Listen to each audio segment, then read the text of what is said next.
नमस्कार विद्यार्थी मित्र हो, मी प्राध्यापक आर.बी. पाटील शिक्षण आणि समाज या यूट्यूब चॅनलवर आपणा सर्वांचे सुरुवातीला हार्दिक स्वागत करतो।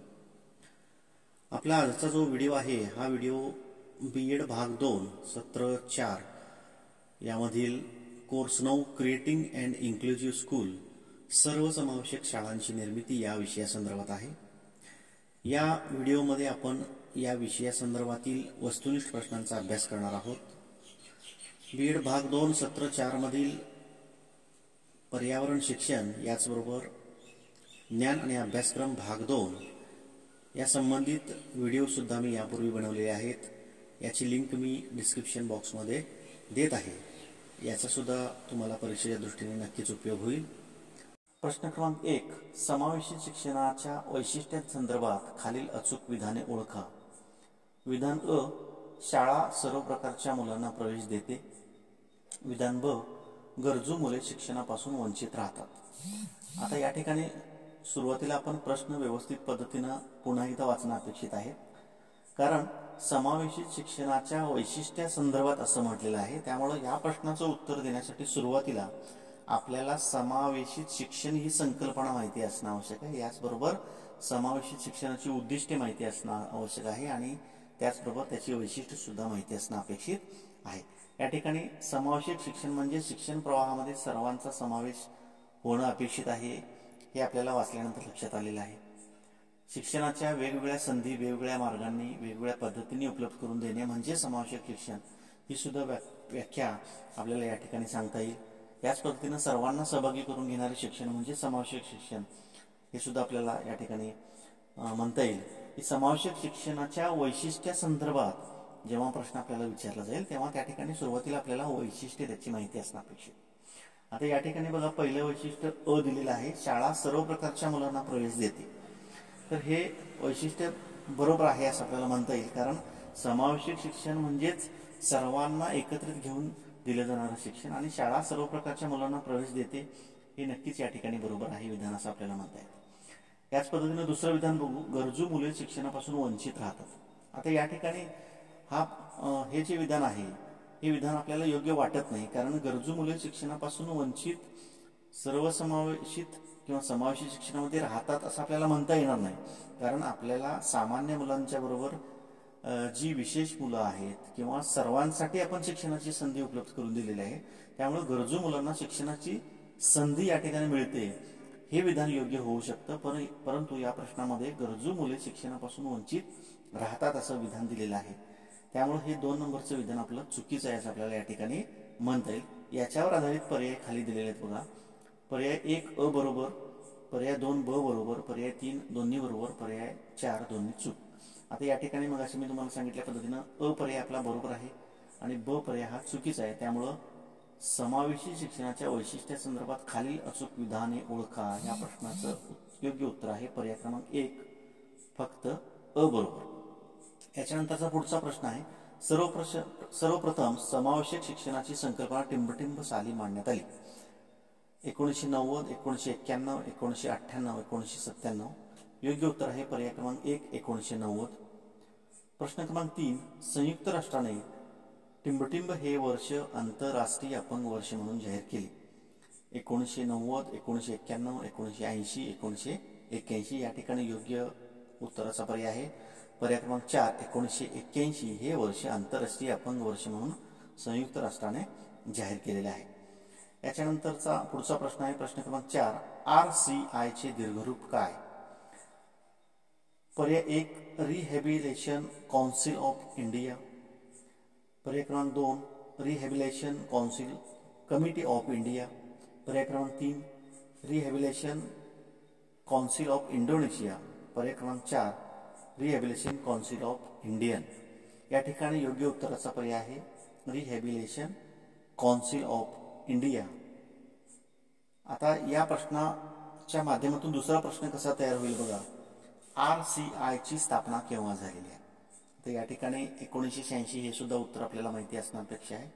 याच पद्धतीने या RCI ची नेमकी कोणती कार्य आहेत, RCI ची वैशिष्ट्ये कोणती आहेत, ही कशासाठी कार्य करते, या सगळ्या गोष्टी सुद्धा आपण वाचणे अपेक्षित आहे।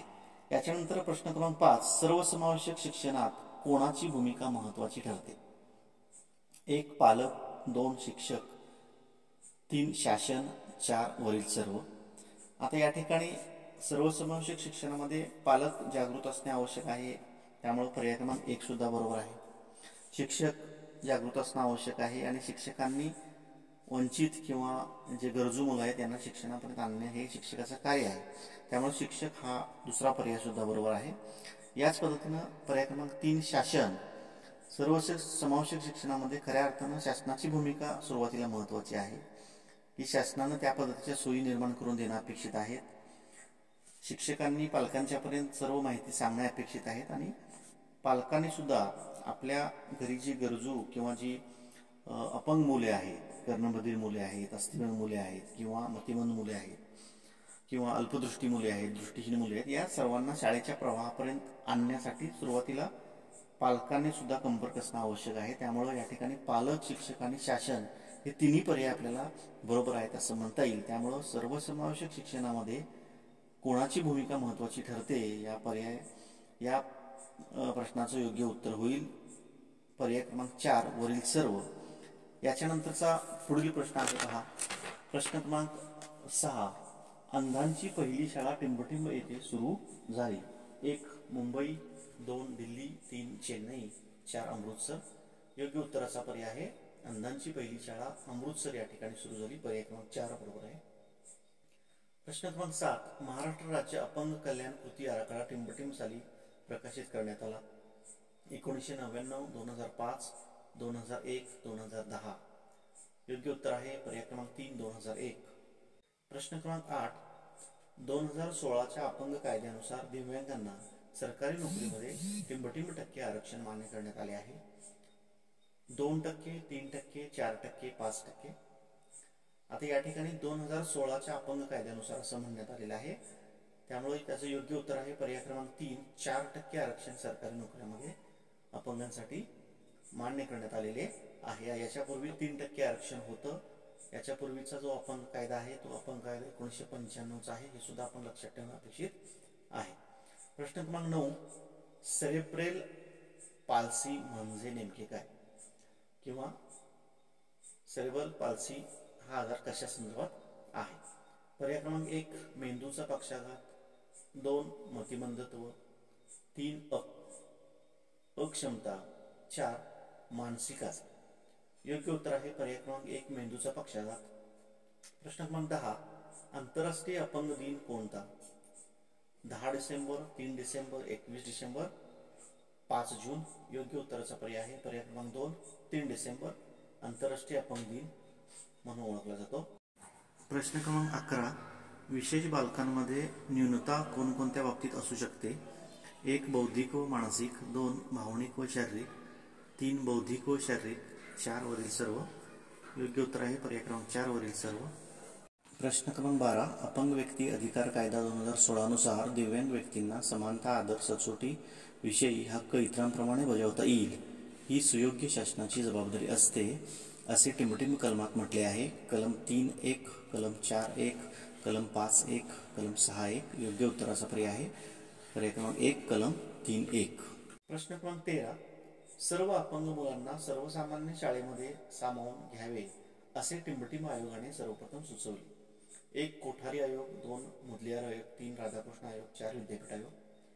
या ठिकाणी योग्य उत्तराचा पर्याय आहे कोठारी आयोगाने सुरुवातीला सर्वप्रथम सांगितले की सर्व अपंग मुलांना सर्वसामान्य शाळेमध्ये सामावून घेतले जा. या ठिकाणी या पर्यायांच्या मधून दुसरे प्रश्न असे तयार होतात. कोठारी आयोगाची स्थापना केव्हा झाली, मुदलियार आयोग त्याची स्थापना केव्हा झाली, राधाकृष्ण आयोग कोणता, विद्यापीठ आयोग कोणता, वगैरे वगैरे. हे सुद्धा प्रश्न तुम्ही लक्षात घेणं अपेक्षित आहे. प्रश्न क्रमांक 14. सर्व समावेशक शिक्षणात खालीलपैकी कोणाचा समावेश होतो. 1 दृष्टिबाधित बालके, 2 कर्णबधिर बालके, 3 अस्थिव्यंग बालके, 4 वरील सर्व. योग्य उत्तर आहे 4 वरील सर्व. प्रश्न क्रमांक 15.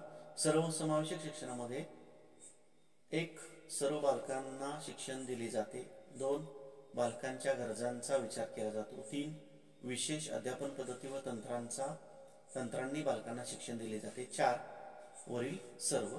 या ठिकाणी सर्व समावेशक शिक्षणामध्ये सर्व बालकांना शिक्षण दिले जाते हे बरोबर आहे. बालकांच्या गरजांचा विचार केला जातो हेही बरोबर आहे. विशेष अध्यापन पद्धती व तंत्रांनी बालकांना शिक्षण दिले जाते हे सुद्धा बरोबर आहे. त्यामुळं पर्याय क्रमांक 4 वरील सर्व हा या प्रश्नाचा योग्य उत्तराचा पर्याय आहे. प्रश्न क्रमांक 16. सर्वसमावेशक शिक्षणामधील शिक्षक 1. कृतीतून शिक्षण देणारा असावा, 2. मुलांना समजावून घेणारा असावा, 3. उपक्रमशील असावा, 4. वरील सर्व असावा. या ठिकाणी योग्य उत्तर आहे वरील सर्व, कारण सर्वसमावेशक शिक्षणामध्ये शिक्षकाची भूमिका महत्त्वाची आहे.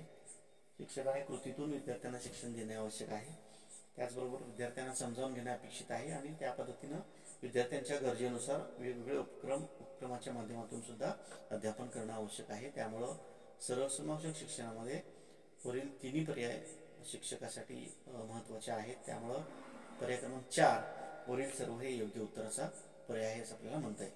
प्रश्न क्रमांक 17. मतिमंद बालकांचा बुद्ध्यांक टिमटिमपेक्षा कमी असतो.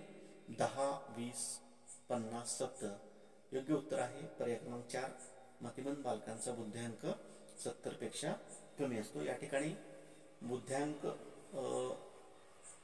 प्रतिभावान बालकांचा बुद्ध्यांक किती, सामान्य बालकांचा बुद्ध्यांक किती किंवा असामान्य बालकांचा बुद्ध्यांक किती, मतिमंद बालकांचा बुद्ध्यांक किती, हे बुद्ध्यांकासंबंधात इतर प्रश्न सुद्धा तुम्हाला विचारले जाऊ शकतात. त्याचं सुद्धा वाचन तुम्ही करणं अपेक्षित आहे.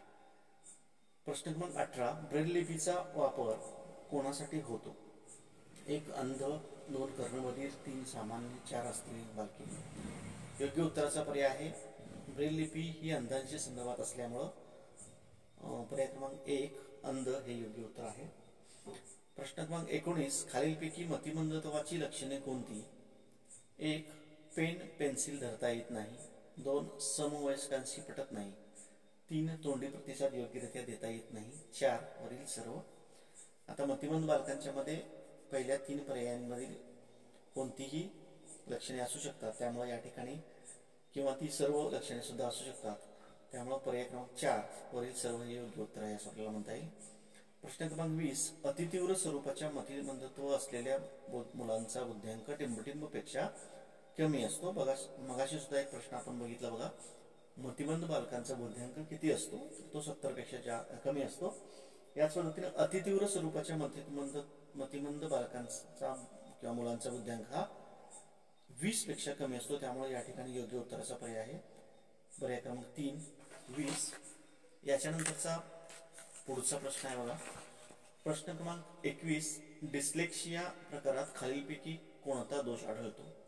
1. गणितीय दोष, 2. वाचन दोष, 3. लेखन दोष, 4. यापैकी नाही. योग्य उत्तर आहे पर्याय क्रमांक 2 वाचन दोष. प्रश्न क्रमांक 22. डिस्ग्राफिया प्रकारात खालीलपैकी कोणता दोष आढळतो. 1. गणितीय दोष, 2. वाचन दोष, 3. लेखन दोष, 4. यापैकी नाही. योग्य उत्तर आहे लेखन दोष. पर्याय क्रमांक 3 बरोबर आहे. प्रश्न क्रमांक 23.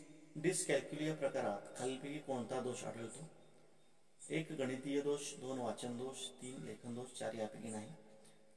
योग्य उत्तराचा पर्याय आहे 1. गणितीय दोष. आता प्रश्न क्रमांक 21, 22, 23 हे जे आपण पाहिले, डिस्लेक्सिया वाचनाचा दोष, प्रश्न क्रमांक 22 डिस्ग्राफिया लेखनामध्ये दोष आणि प्रश्न क्रमांक 23 डिस्कॅल्क्युलिया गणितीय दोष हे आपण लक्षात ठेवणं अपेक्षित आहे. 100% याच्यावर एक प्रश्न विचारला जाईल. याच्यानंतरचा पुढचा प्रश्न आहे प्रश्न क्रमांक 24. वाचताना शब्द गाळणे किंवा वाढविणे हा टिमटिम दोष आहे. 1. डिस्लेक्सिया, डिस्ग्राफिया, डिस्कॅल्क्युलिया यापैकी नाही. योग्य उत्तर आहे डिस्लेक्सिया. प्रश्न क्रमांक 25. अध्ययन अक्षम बालकांना खालीलपैकी कोणते अडथळे येतात. यामध्ये अ. आत्मविश्वासाचा अभाव, ब. समायोजन क्षमतेचा अडथळा, 3. क. गणिती क्रियामध्ये अडथळा, ड. लेखनामध्ये अडथळा, ई. विचारांची देवाणघेवाण करताना अडचण. आता याच्या खाली पर्याय दिलेले पहा. पर्याय क्रमांक 1 अ ब क बरोबर,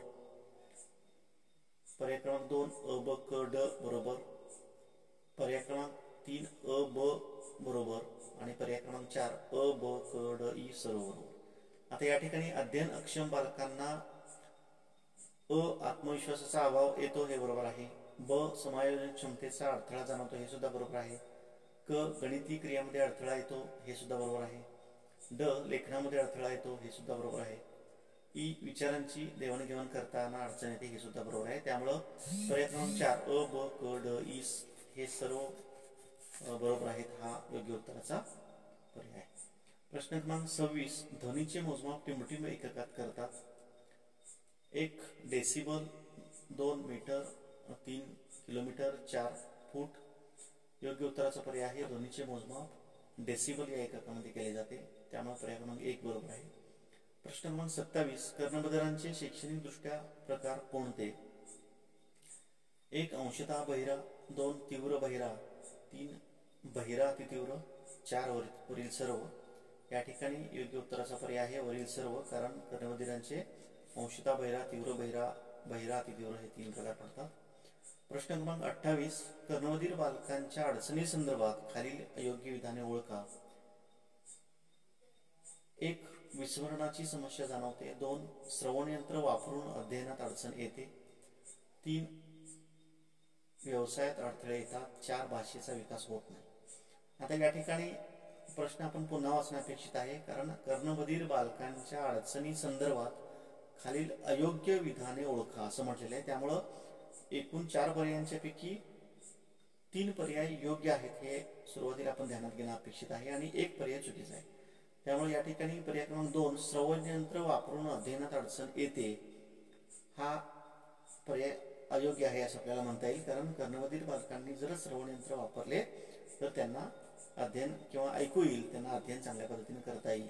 या ठिकाणी चुकीचं दिलेलं आहे की श्रवण यंत्र वापरून अध्ययनात अडचण येते, त्यामुळे या ठिकाणी पर्याय क्रमांक 2 हा योग्य उत्तराचा पर्याय आहे असं आपल्याला म्हणता येईल. प्रश्न क्रमांक 29. बोलकी पुस्तके, ब्रेल पुस्तके, पांढरी काठी या बाबी टिंबटिंब मुलांसंबंधी आहेत. आता अतिशय सोपा प्रश्न आहे बघा. 1 अंध, 2 कर्णबधिर, 3 अस्थिव्यंग, 4 सामान्य. आता या ठिकाणी प्रश्न वाचल्या क्षणी आपल्याला उत्तर लक्षात येईल की हे वरील बाबी या अंध मुलांशी संबंधित आहे, त्यामुळे पर्याय क्रमांक 1 बरोबर आहे. प्रश्न क्रमांक 30. अस्थिव्यंग बालकांच्या समस्येसंदर्भात खालील अचूक विधाने ओळखा. अ शारीरिक असंतुलन जाणवते, ब विकासात अडचणी जाणवतात, क खेळ सहली यामध्ये सहभागी होत नाही. आता याच्या खाली पर्याय दिलेले आहेत की फक्त अ बरोबर, फक्त अ ब बरोबर, फक्त अ ब क बरोबर आणि अ ब क चूक.